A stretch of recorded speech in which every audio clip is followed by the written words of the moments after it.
आपल्या चॅनलवरती नवीन असाल तर चॅनल सबस्क्राईब करा, लाईक करा, शेअर करा. समोर दिसणारी बेल आयकॉनचं बटन दाबायला विसरू नका, म्हणजे येणाऱ्या काळातील अपलोड केलेले व्हिडिओ आपल्याला पाहायला मिळतील. नमस्कार मित्रांनो, मी दिनकर लवटे. आज आपण आलेलो आहोत आत्नी तालुक्यातील रामतीर या गावी. या गावी असणारं रामेश्वराचं मंदिर आपण पाहणार आहोत. चला तर मग पाहूया रामेश्वराचं मंदिर.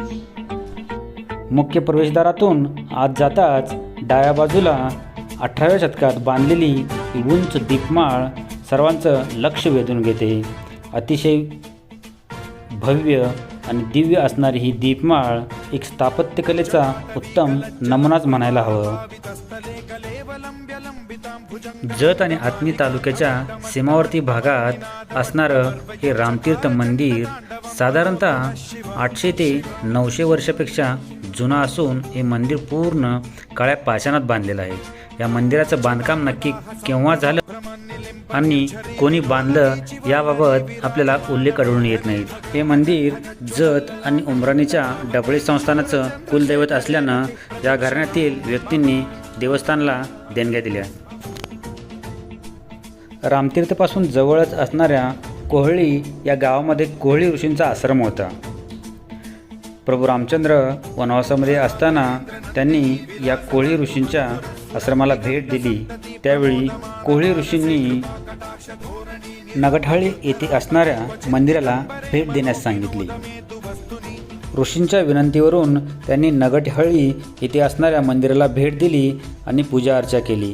तेव्हापासूनच या परिसराला रामतीर्थ या नावानं ओळखलं जाऊ लागलं. या मंदिराची पहिली नोंद मिळते ती इसवी सन 1115 मध्ये. 1115 विक्रमादित्य 6वा यांनी या मंदिराला देणग्या दिल्या. चालुक्य नृपती बिज्जलदेव यांनी इसवी सन 1166 आणि 67 मध्ये या मंदिराला देणग्या दिल्या.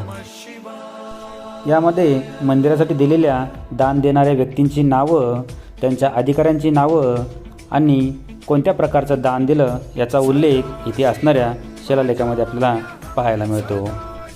मंदिराच्या प्रवेशद्वाराच्या उजव्या बाजूला आपल्याला एक शिलालेख पाहायला मिळतो, तर बाकीचे 2 शिलालेख आपल्याला मंदिराच्या उजव्या बाजूच्या तटभिंतीत बसवलेले पाहायला मिळतात.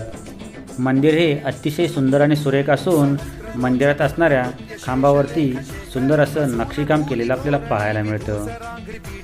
मंदिर हे पूर्ण काळ्या पाषाणात बांधलेलं असून त्यावरती सुंदर आणि कोरीव असं नक्षीकाम केलेलं आपल्याला पाहायला मिळतं. मंदिराची रचना ही 3 गर्भगृह आणि 1 सभागृह अशी केलेली आपल्याला पाहायला मिळते. मंदिराच्या दरवाजावरती सुंदर असे नक्षीकाम केलेलं आपल्याला पाहायला मिळतं. तर बाजूलाच आपल्याला सुंदर असं द्वारपाल कोरलेले पाहायला मिळतात. मंदिराच्या आतील भागात सुंदर आणि कोरीव काम केलेल्या मूर्त्या आपल्याला पाहायला मिळतात.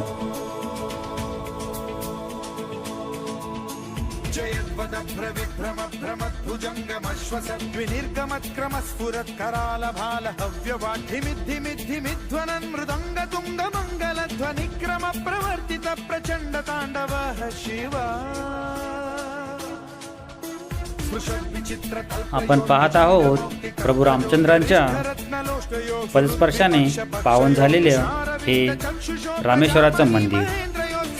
मंदिरामध्ये सुंदर असा नंदी आपल्याला पाहायला मिळतो. मंदिरातील प्रत्येक भिंतीवरती आपल्याला सुंदर अशा मूर्त्या पाहायला मिळतात.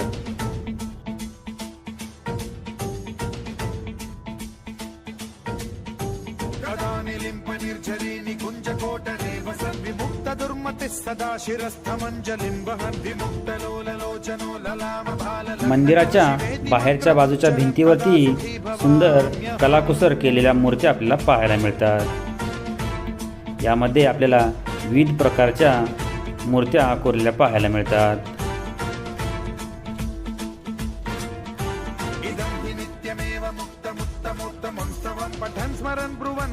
विशुद्धिमेति संततं हरे गुरौ सुभक्तिमाशु याति नान्यथा गतिं विमोहनं हि देहिनां सुशङ्करस्य चिन्ता विमोहनं हि देहिनां सुशङ्करस्य चिन्ता विमोहनं हि देहिनां सुशङ्करस्य चिन्ता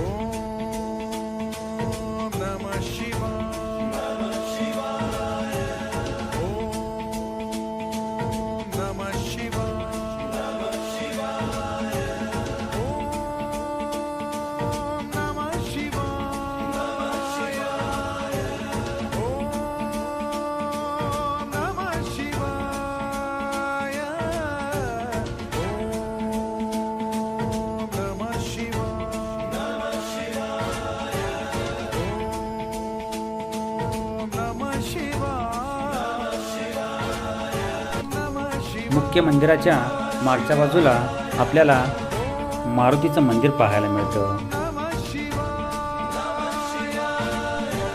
मंदिरामध्ये आपल्याला सुंदर असं शिवलिंग आणि गजाननाची मूर्ती आपल्याला पाहायला मिळते.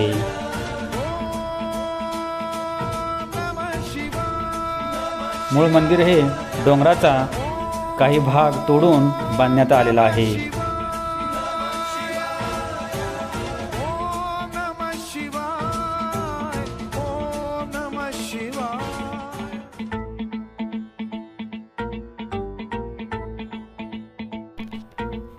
आपल्याला मंदिराच्या समोरच्या बाजूला आणि मंदिराच्या मागच्या बाजूला उंचच उंच दीपस्तंभ पाहायला मिळतात.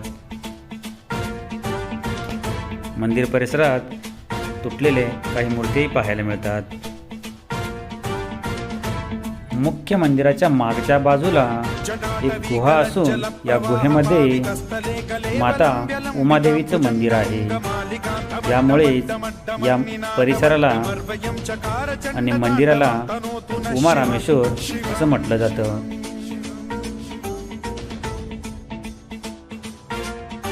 जटाकटाह संभ्रम भ्रम निलिंप निर्झरी विलोल वीचि वल्लरी विराजमान मूर्धनि धगत् धगत् धगत् ज्वलल्ललाट पट्ट पावके किशोर चंद्रशेखरे रति प्रतिक्षणम्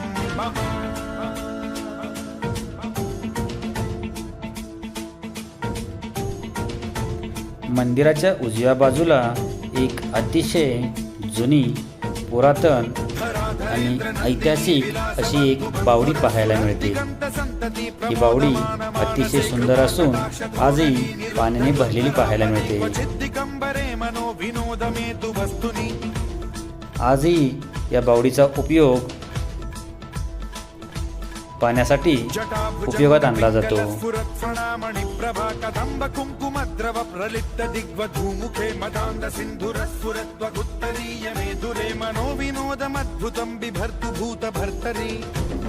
मित्रांनो, अशा या ऐतिहासिक वास्तूला एकदा तरी तुम्ही अवश्य भेट द्या आणि आपल्याला हा भाग कसा वाटला हे कमेंट करून नक्की कळवा. धन्यवाद.